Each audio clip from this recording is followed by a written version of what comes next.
Before a man can be truly godly, he must be manly. Before a woman can be truly godly, she must be womanly. There can be no true goodness apart from moral strength. Simpering, pretense, artificial behavior, flatteries, insincerities, and smiling hypocrisies.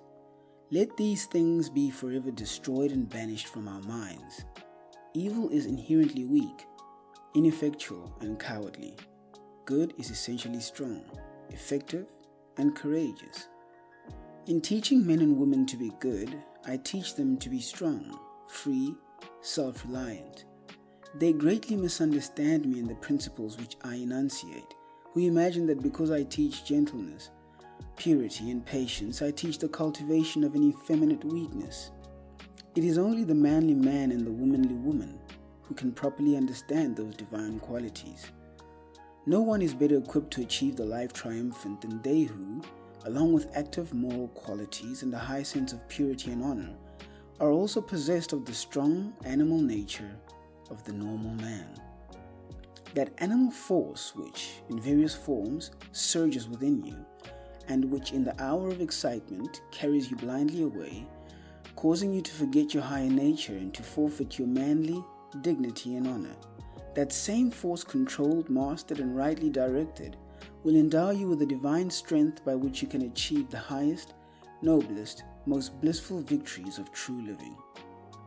The savage within you is to be scourged and disciplined into obedience. You are to be the master of your heart, your mind, yourself. Man is only weak and abject when he gives up the reins of government to the lower, instead of directing the lower by the higher. Your passions are to be your servants and slaves, not your masters. See that you keep them in their places, duly controlled and commanded, and they shall render you faithful, strong, and happy service. You are not vile. There is no part of your body or mind that is vile. Nature does not make mistakes. The universe is framed on truth.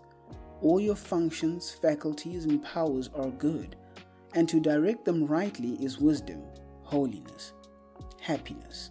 To direct them wrongly is folly, sin, and misery. Men waste themselves in excesses, in bad tempers, hatreds, gluttonies, and unworthy and unlawful pleasures, and then blame life. They should blame themselves.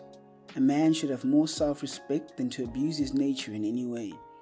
He should command himself always, should avoid excitement and hurry, should be too noble to give way to anger, to resent the actions and opinions of others, or fruitlessly to argue with an abusive and cantankerous assailant. A quiet, unobtrusive, and unoffending dignity is the chief mark of a ripe and perfect manhood. Honor others and respect yourself. Choose your own path and walk it with a firm, unflinching step, but avoid a meddlesome interference with others. In the true man, opposing qualities are blended and harmonized. A yielding kindness accompanies an unbending strength. He adapts himself gently and wisely to others without sacrificing the steadfast principles upon which his manhood is built. To have that iron strength that can go calmly to death rather than yield one jot of truth, along with that tender sympathy that can shield the weak and mistaken enemy, is to be manly with a divine manhood. Be true to the dictates of your own conscience, and respect all who do the same, even though their conscience should lead them in a direction the reverse of your own. One of the most unmanly tendencies is to pity another because he chooses opinions or religion contrary to those of oneself.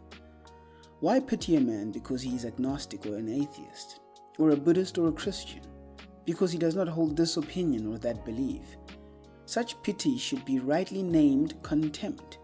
It is the office of pity to feel for the weak, the afflicted, and the helpless. Pity never says, "I pity you." It does kind deeds. It is superciliousness that professes pity for the strong, the self-reliant, for those who have the courage to mark out their own path and to walk it boldly. Why should he be forced to hold my opinion or yours? If what I say and do appeal to his reason and conscience is right, then he'll be one with me and work hand in hand with me. But if my work be not his work, he is nonetheless a man.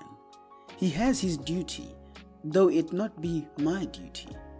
When I meet one who is self-respecting and who dares to think for himself, I will salute him as a man, and not harbor in my heart a contemptible pity for him, because indeed he rejects my conclusions. If we are to be responsible, self-acting beings in a law-begotten universe, let us be masters of our own wills, and respect the free will of others. If we are to be strong and manly, let us be large-hearted and magnanimous. If we are to triumph over the miseries of life, let us rise superior to the pettiness of our own nature. Men weep in their weakness and cry out in misery of heart and degradation of mind. How plain, then, is the way of emancipation, how sublime the task of triumph. Be master of yourself, eliminate weakness, exercise the mocking fiend, selfishness, in whom is all weakness and wretchedness. Do not pander to unnatural cravings, to unlawful desires, or to morbid self-love and self-pity. Give them no quarter, but promptly stamp them out with disciplinary decision and strength. A man should hold himself, as it were, in the hollow of his hand. He should be able to take up and to lay down. He should know how to use things and not be used by them.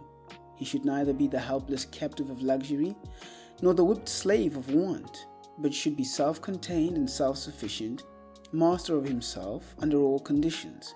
He must train and direct his will in the way of self-mastery, which is the way of obedience to the law of his nature. Disobedience to law is the supreme evil in man, the source of all his sin and sorrow. In his ignorance, he imagines he can triumph over law and subdue the wills of others. He thus destroys his power. Man can triumph over his disobedience, over ignorance, sin, egotism, and lawlessness. He can conquer self, and herein lies his manly strength and divine power. He can comprehend the law of his being and obey it as a child obeys the will of its father. He can sit the crowned king of all his functions and faculties, using them wisely in unselfish service, and not as instruments of selfishness and greed. There is no bad habit that he cannot uproot, no sin that he cannot subdue, no sorrow that he cannot comprehend and conquer. Let a man then know his worth and keep things under his feet. Let him not peep or steal or skulk up and down with the air of a charity boy or an interloper in the world which exists for him. A manly self-reliance is not only compatible with, but is the accompaniment of, a divine humility. A man is only arrogant and egotistic when he usurps authority over others.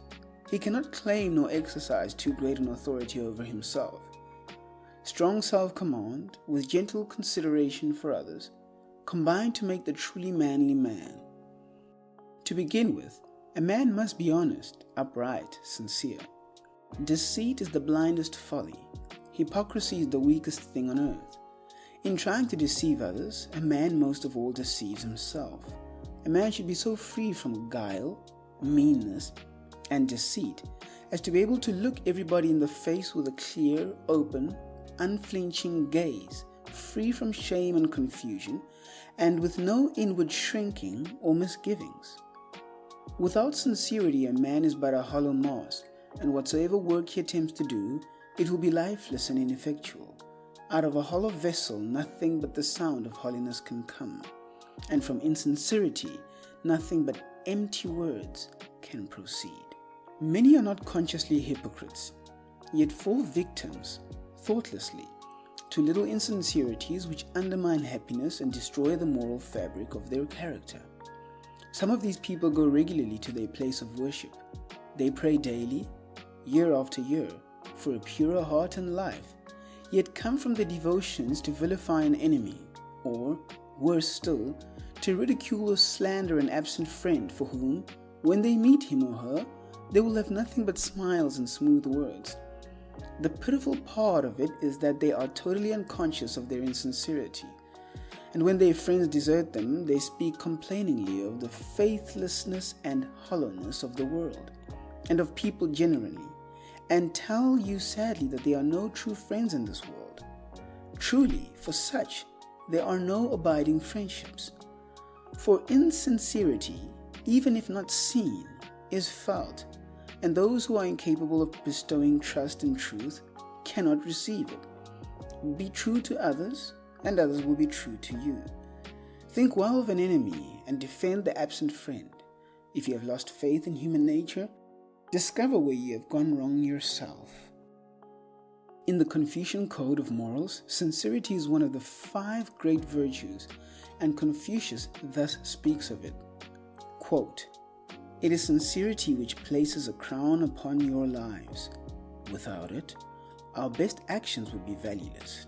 The seemingly virtuous, mere hypocrites, and the shining light which dazzles us with its splendor, but a poor passing gleam, ready to be extinguished by the slightest breath of passion. To be pure in mind, you must be free from self-deception. You must hate vice as you would a disagreeable odor, and love virtue as you would some beautiful object. There can be no self-respect without it, and this is why the superior man must be guarded in his hours of solitude. The worthless man secretly employs his idle moments in vicious acts, and there is no limit to his wickedness. In the presence of the pure he plays the hypocrite, and puts forward none but his good qualities. Yet how does this disguise hide him when his true character is revealed to the first scrutinizing glance? It has been said that there is a strict watch kept over that which is pointed at by many hands and gazed at by many eyes. It is in solitude, then, that the upright man has the greatest reason to be guarded." Unquote. Thus the sincere man does not do or say that which he would be ashamed of if it were brought to light. His uprightness of spirit enables him to walk upright and confident amongst his fellow men. His presence is a strong protection, and his words are direct and powerful because they are true. Whatever may be his work, it prospers. Though he may not always please the ears of men, he wins their hearts. They rely on him, trust him, and honor him. Courage, self-reliance, sincerity, generosity, and kindness. These are the virtues which constitute a robust manhood. Without them, a man is but clay in the hands of circumstances, a weak, wavering thing that cannot rise into the freedom and joy of a true life. Every young man should cultivate and foster these virtues, and as he succeeds in living them, will he prepare to achieve the life triumphant. I see coming upon the earth a new race of men and women, men who will be men indeed, strong, upright, noble, too wise to stoop to anger, uncleanness, strife, and hatred. Women who would be women indeed, gentle, truthful, pure, too compassionate to stoop to gossip, slander, and deception. From their loins will proceed superior beings of the same noble type, and the dark fiends of error and evil will fall back at their approach. These noble men and women will regenerate the earth. They will dignify man and vindicate nature, restoring humanity to love, happiness, and peace, and the life of victory over sin and sorrow will be established in the earth.